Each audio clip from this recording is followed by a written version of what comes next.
Hello my friends and welcome back to my channel. Today's highly requested video is about how to fall safely at the skate park. I'd absolutely love to welcome you to our small but growing skate community, so let me know in the comments what you'd like to see next.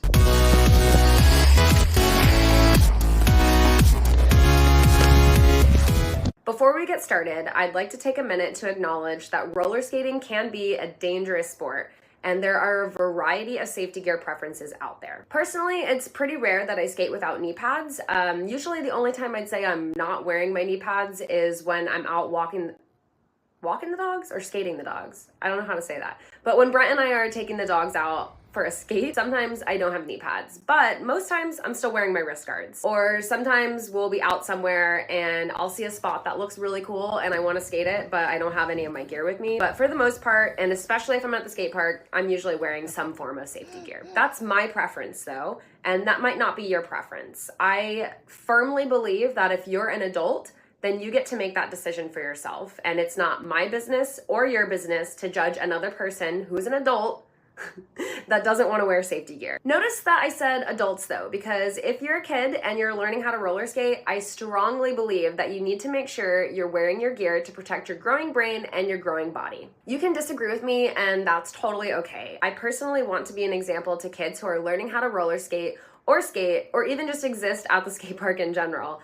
that wearing safety gear isn't uncool or silly looking. Some of the greatest skaters and roller skaters out there wear safety gear. My goal is to be able to skate until I'm old, and I believe the best way to achieve that goal is to make sure that my body is protected when I'm doing something that inevitably I will fall and I could possibly injure myself. But that's not to knock those who don't wear safety gear. Some of my favorite people to skate with don't wear safety gear, and that's not my business or your business. Today, I'd like to go over 4 of my go-to ways to fall at the skate park. All of these falls will be applicable to those of us who do wear safety gear, but some of them will be applicable to those of us who don't wear safety gear. One thing to remember is that accidents do and will happen sometimes. Sometimes there's no amount of experience falling or safety gear that's going to prevent an injury. One time I was skating and I was fully geared up and completely busted my chin open, and there really wasn't anything that could have been done to prevent it. So remember that, and let's move on to some ways that we can reduce the chances of an injury from occurring. As always, the first thing we want to focus on is our mindset. Am I starting to sound repetitive here? As I've said before, a skater's mindset can either be their worst enemy or their best motivator. You have to get it out of your mind that you need to avoid falling. I know that sounds kind of crazy or counterintuitive, because why would you want to fall? When I'm skating, instead of thinking, what if I fall? Or thinking of all the ways I could fall and trying to avoid all of those things, instead I just assume that I'm gonna fall. And then because I'm comfortable falling, I'm less intimidated in the first place. So if you want to get better at skating, and much of skating is falling, then suffice it to say, you should probably get more comfortable falling. The more comfortable you get at falling safely, the more comfortable you get at trying new tricks. Another thing I see from a lot of new skaters at the skate park is when they fall, they get really embarrassed. Maybe you think you look stupid or you don't belong at the skate park. Well, I'm here to tell you, everybody eats shit, and you do belong at the skate park. I'm a firm believer that laughter fixes almost any mood and any feelings. So whenever I wipe out, I usually just laugh at myself. I know it sounds silly, but there are actually tons of studies out there that show how laughter can reduce stress, reduce anxiety, and increase your happiness. That's not to say that if you have a really bad fall and you injure yourself, that I think laughing it off is just going to fix the problem. Sometimes there's no amount of laughter that's going to fix a fall that hurts really bad. Like this one. Like this one. You good? What I'm talking about is more of a mood thing. So when I first started learning how to skate, sometimes I would fall at the skate park and I would feel like I looked stupid, or like the other people at the skate park were judging me, and I would get in my head so much and that inner voice would just get so loud. Have you ever been there? I'm sure you have. And it just would ruin my mood at the skate park. I don't have time for that, and neither do you. So if that sounds like you and you're still falling and feeling embarrassed or feeling like people are judging you when you're at the skate park, fill in the blank with whatever negative emotion you're experiencing, then I want you to try 2 things. First thing I want you to do is the next time you go to the skate park, reach out to a friend and ask them if they'll go with you. If you don't have any friends that are down for the skate park, that's okay. Look up your local CIB community and then find out when the next CIB community meetup is. When I'm skating with friends, I feel more supported and less self-conscious. The second thing I want you to do is the next time you fall, just laugh at yourself. We want to train our brains to recognize that falling does not equal failure. Falling actually is a beautiful thing, and it means that you're learning and you're growing. If I gave up on roller skating after every time I felt stupid after a fall, then I certainly wouldn't be where I'm at today. So really work on your mindset, and let's move on to a couple of ways that we can try and prevent injury at the skate park when falling. There are many different ways to fall at the skate park, but I'm gonna talk to you about the ways that I find the most useful. So if none of these resonate with you, that's totally okay. These are just the 4 ways that I typically default to when I'm skating at the skate park. We're going to go over knee slides, booty slides, wrist guard slides, and rolling bails. Remember that the key to all of these falls is using your momentum to your advantage. Before we go into more detail, there are a couple of things that you should also be working on to maximize the safety of your falls at the skate park. So here's the part where I talk to you about fitness, and if that's not your jam, that's totally okay. You can jump ahead a little bit in the video, but since I started my fitness journey in January, I have seen massive improvements at the skate park. First thing, if you aren't stretching, then I highly recommend you start, even if it's just for 5 minutes a day or you pick 1 day a week. Admittedly, I am terrible at this, but it really does help loosen up your body after a long skate sesh and make you feel less tight and uncomfortable.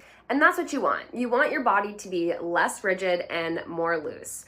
So the next time you're binging YouTube videos, or even while you're watching this video, just start stretching, and I promise you're gonna feel a lot better. Next thing you should focus on is your arm strength. I know it's ill-advised to catch yourself when you're falling with your wrists or your arms, and I'll get into that a little bit later in the video, but sometimes it's unavoidable. So when I go to the gym, which is right now at 3 times a week, 2 of those 3 days are arm workout days. So 1 is a push day and 1 is a pull day. That keeps my arms strong and prepared to catch the weight of my body when I'm skating.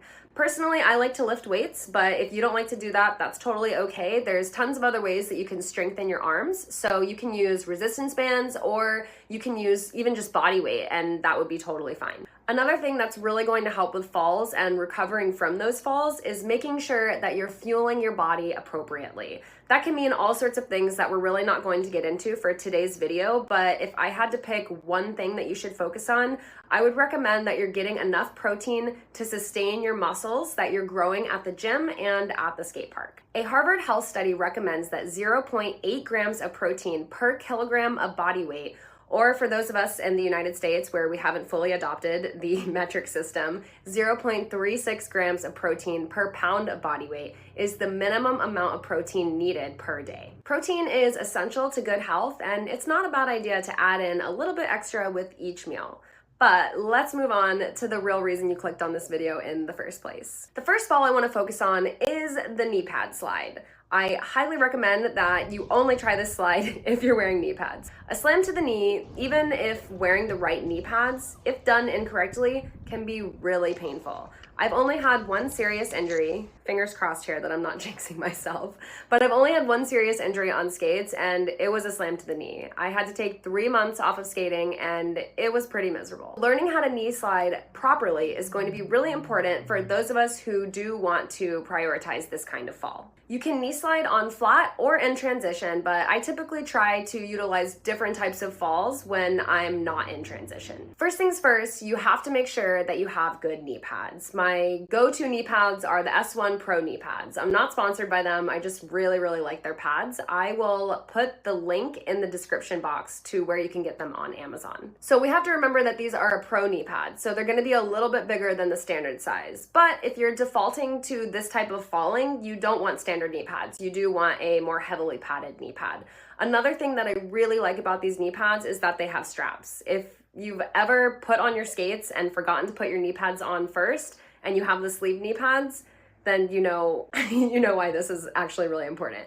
Another thing, the list goes on for the reasons that I like these, but another thing I really like about these knee pads is that the kneecap or the knee shell, I don't really know what you call those, but they're replaceable. So sometimes I will crack open one of my knee pad shells, and instead of having to buy a brand new setup, you just can replace the knee pad. So that's super key and honestly like really genius. Okay, so after you're warmed up, And yes, you should be warming up if you're going to the skate park. It's just like any other sport. So I will usually find a place that's flat and I can do 360s, or I'll find a mini ramp and do a couple of backside stalls until I feel a little bit like I've got my skate legs underneath me. So once you're warmed up and feeling loose and feeling like you're ready to practice some knee slides, then you want to really focus on your weight distribution. If you're skating forward, so from back to front, and your weight distribution is a bit too forward, then you might hurt your knees. If you're skating in the fakie direction, so front to back or backwards, and your weight distribution is too far back, then you might actually get caught up on your skates or your wheels. For falls in transition, you really want to use the transition to your advantage and avoid falling into the flat as much as possible. Something to consider when knee sliding is that falls in a bigger transition are going to be a bit smoother than falls in a smaller transition. I know that sounds kind of weird because you would think the bigger the transition, the bigger the fall, the bigger the pain, but that's just not the case at all. Some of my worst falls and slams have been in smaller transitions. This is because a bigger transition provides a bit more momentum for you to fuel your knee slide, and you also have a lot more distance to the flat in a bigger transition compared to a smaller transition where you have less time to react and less distance to the flat. Try to lean into the transition, and if you need to bail, then aim for the highest part of the transition and slide down. The second fall we're going to walk through is the booty slide. So this one can be done without pads. You don't need gear to do this one. It's probably the one I default to the most when it makes sense, and it can be done when street skating or in transition. Personally, I find it easier to navigate this fall when I'm in transition. That's just because my preference is for bowl skating, and I'm a lot more comfortable in a bowl than when skating street. But really the key to this on flat or in transition is using your momentum to your advantage. I'm sure you're getting sick of me saying that, but it's just the truth. So for the booty slide approach, you're going to want to pick a cheek. So pick the left or pick the right, but do not fall in the middle. And that's because your tailbone is so sensitive. I promise you do not want to fall on your tailbone. It hurts so bad and it can be easily broken, and then you're going to be off skates and nobody wants that. But I would suggest that before you start defaulting to this type of fall, that you get really comfortable with how it feels to slide on your booty. If you're in transition and moving in the forward direction, then wait till you're at the very top and then turn your body and slide down on one side, not the middle, on one side of your booty. If you're skating fakie, then wait until you're at the highest point on the wall and drop down on your booty. If you're skating flat and you want to practice booty slides, then it's almost like sitting down into the slide. Don't rely on your hands for this bail. Your hands should never be the primary point of contact when you're falling. Which brings us to our next fall, and personally my least favorite way to fall, wrist guard slides. So this won't really be applicable to those of us who don't use wrist guards, but the reason I don't prefer this fall is because it's really easy to break or sprain your wrist. Ideally, you want to avoid putting any weight on your wrist when you're falling, but sometimes it's unavoidable. If you have wrist guards, then there are ways for you to do this safely. Just like having good knee pads is essential to knee pad slides, having good wrist guards is important too. My favorite wrist guards are the 888 wrist guards. I'm not entirely sure which ones they are, but I'll link them. I'll put the Amazon link in the description box. Again, not sponsored. I just really like these wrist guards. I skate a lot of gritty skate parks, so I shred through wrist guards pretty easily. I've gone through a ton of different brands, and ever since I switched to the 888 ones, I think for reference, I just replaced mine and I got them a year ago. So that's huge compared to previously, I was replacing them about every month or so. I know that sounds nuts, but I skate Phil Shao in Redwood City and Burgess in Menlo Park. So if you've ever skated there, you know how gritty it gets. Some of the newer parks with a lot more slide, like Newark or Fremont, those are a lot smoother and you're not going to need to replace your wrist guards as much. Another thing that I really like about these wrist guards is they have like double splints. So instead of just having one right here, they have one here and they have one here. So double protection for your wrist is always going to be a good thing when you're skating. Okay, so when I wrist guard slide, it's not typical that I fall only on my wrist guards. Usually it's a combination of a knee slide or a booty slide, and I'm using my wrist guards to stabilize my fall, balance out my fall, or slow down the speed of my fall. So the last fall we're going to talk about, the rolling bail, is more commonly associated with harder slams. You'll often see this type of fall with skateboarders because they're not attached to their roller skates the same way we are, and they usually can roll out of their falls. Imagine a parkour person, and when they jump and roll, It's kind of the same principle here. This is done to distribute their weight evenly and prevent hard slams or intense impacts. So if I'm falling and I can't knee slide and I can't booty slide and I'm off balance, then I'll roll. Sometimes I can use my wrist guards while I'm doing a rolling bail to help kind of direct the momentum. Amazingly, if this is done properly, you can avoid some pretty serious impacts. The key here, just like every fall we've discussed so far, is using your momentum to your advantage. So using your momentum to distribute the weight of your fall so that the impact of your fall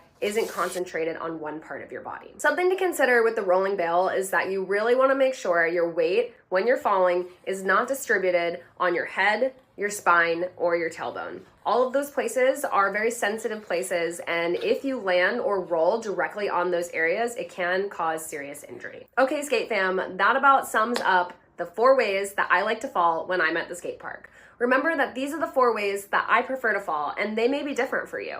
If you have different falling techniques, I'd love to hear it.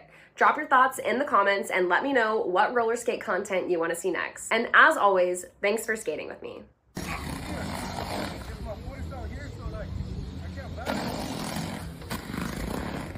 Yeah.